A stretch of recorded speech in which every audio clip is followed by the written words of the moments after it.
Mina ngiyingane yamakhehla, amakhehla amahle, amakhehla amakhulu.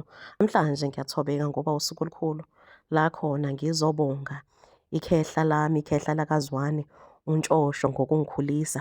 Ngiphinde ngibonge isalukazi sakaMasondo uDongadilika umaphuza amanzi ngomchachazo.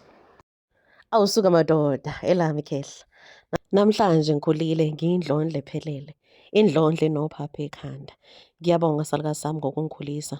Ungikhulisile ngesandla esiqinile, wangikhulisa ngothando, wangikhulisela ekukhanyeni. Ngibile ney'ngane esifikile esigodlweni sikaMshengishabalala, abantwana besunywa ade befuna ukukhuliswa, bekhuliselwa esimeni sokwelapha.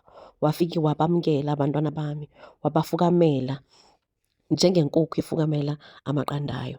Namhlanje ngiyabonga, kangibongeli mina, kodwa ngibongela wonke umntwana kamoya ongenile esigodlweni sikaNtshosho. Ngithi makhanye kube mhlophe njengehlabathi zolwandle, makudede ubumnyama kuvele ukukhanya, camago.